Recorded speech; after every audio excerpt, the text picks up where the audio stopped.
ఒక ఘనమైన శ్రేష్టమైన నామాన్ని బట్టి వందములు తండ్రి.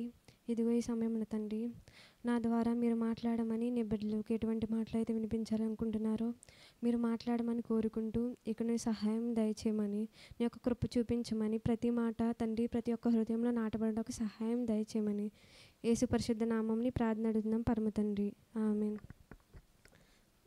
కూడి వచ్చిన మీ అందరికీ దైవ సేవకుల గారికి నా హృదయపూర్వక వందములండి. యోబు గ్రంథము 9వ అధ్యాయం 16వ వచనం చూసుకుందామండి. యోబు గ్రంథము 9వ అధ్యాయం 16వ వచనం. నేను మొరపెట్టినప్పుడు ఆయన నాకు ఉత్తరం ఇచ్చెను, ఆయన నా మాట ఆలకించినని నేను నమ్మజాలను. ఇక్కడ ఏమిటంటే అండి, యోబు గారు ఉన్నారండి. యోబు గారు తన ఏమంటున్నారంటే, నేను దేవునికి మొరపెట్టినా ఆయన నాకు ఉత్తరం ఇవ్వడం లేదు, నేను నా మాట ఆయన ఆలకిస్తారని నేను నమ్మట్లేదు అని యోబు గారు అంటున్నారండి. అలా అనడానికి గల కారణం ఏమిటంటే తన జీవితంలో తన పడుతున్న కష్టాలండి. అదేంటంటే యోబు గారు తనకున్నదంతా పోగొట్టుకున్నారండి. తన కుటుంబంలో ఉన్న తన కుమారులను కుమార్తెలను తనకున్న ఆస్తిని సంపాదన అంతటినీ పోగొట్టుకున్నాడండి. కానీ అయినప్పటికీ తన ప్రార్థన అయితే విడిచిపెట్టలేదండి. కానీ తన ప్రార్థనలో తనున్న నమ్మకాన్ని విశ్వాసాన్ని పోగొట్టుకున్నాడండి. అది తన పరిస్థితిని బట్టి తన ప్రార్థనలో ఏ అయితే లోపం లేదండి, కానీ తన అడుగుతున్న దాంట్లో కూడా లోపం లేదండి, కానీ దేవుని పట్ల తన నమ్మకాన్ని పోగొట్టుకున్నాడండి. అలాగే మరి ఇంకో సందర్భం చూసుకుందామండి. అపోస్తుల కార్యములు 12వ అధ్యాయం 12వ వచనమండి. కార్యములు 12వ అధ్యాయం 12వ వచనమండి. ఇట్లా ఆలోచించుకుని అతడు మార్కు అను మారు పెరగల యోహాను తల్లి అయిన మరియ ఇంటకు వచ్చెను. అక్కడ అనేకులు కూడి ప్రార్థన చేయుచుండిరి. అతడు తలవాకిట తలుపు తట్టుచుండగా రోదైన ఒక చిన్నది ఆలకించుట వచ్చెను. ఆమె పేతురు స్వరం గుర్తుపట్టి సంతోషము చేత తలుపు తీయక లోపలికి పరిగెత్తుకుని పోయి పేతురు తలుపు దగ్గర నిలిచి ఉన్నాడని తెలిపాను. ఇక్కడ ఏంటంటే అండి, అక్కడ ఉన్న కొంతమంది సంఘంగా కూడుకుని పేతురు గారి గురించి ప్రార్థిస్తున్నారండి. అసలు పేతురు గారి గురించి ప్రార్థన ఎందుకు చేస్తున్నారంటే అక్కడున్న యూదులందరూ పేతురు గారిని చంపాలనుకున్నారండి. కాకపోతే అప్పుడు పస్కా పండుగ జరుగుతుంది కాబట్టి చెరసాల్లో వేశారండి. వాళ్ళందరూ కూడుకుని పేతురు గారు చెరసాల్లో ఉన్నారు కదండి, తను క్షేమంగా రావాలని సంఘం దగ్గరికి రావాలని వారు పేతురు గారి గురించి ప్రార్థిస్తున్నారండి.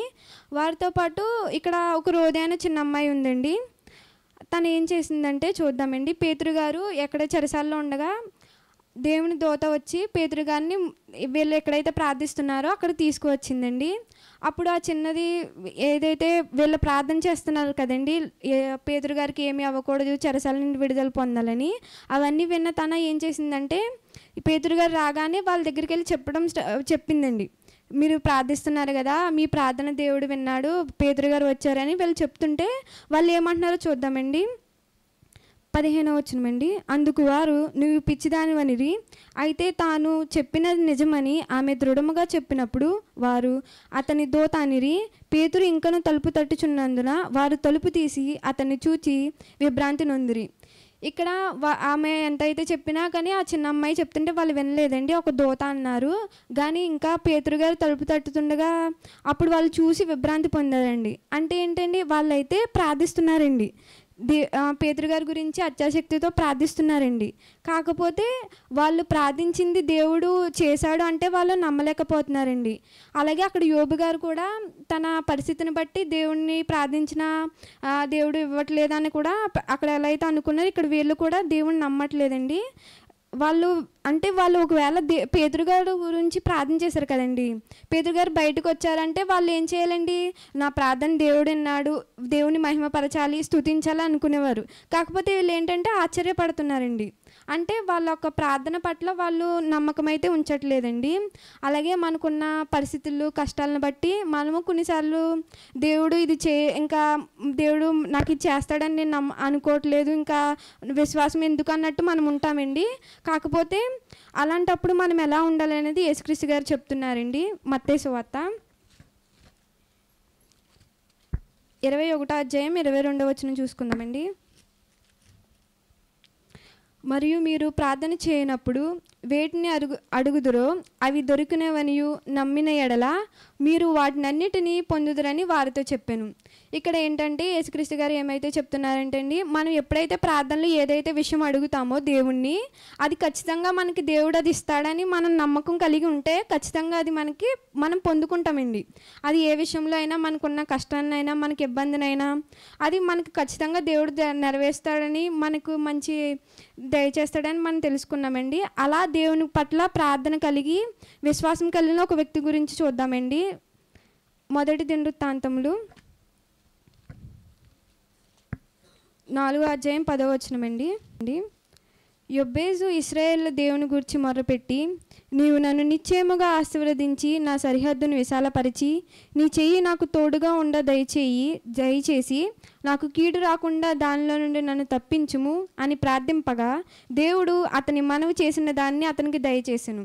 ఇక్కడ యొబ్బేజు గారి ఏమైతే ప్రార్థించారంటే అండి, తనను ఆశీర్వదించమని, తన సరిహద్దును విశాలపరచమని, దేవుని చెయ్యి తనకు తోడుగా ఉండాలని, కీడు రాకూడదని యొబ్బేజు గారు ప్రార్థించారండి.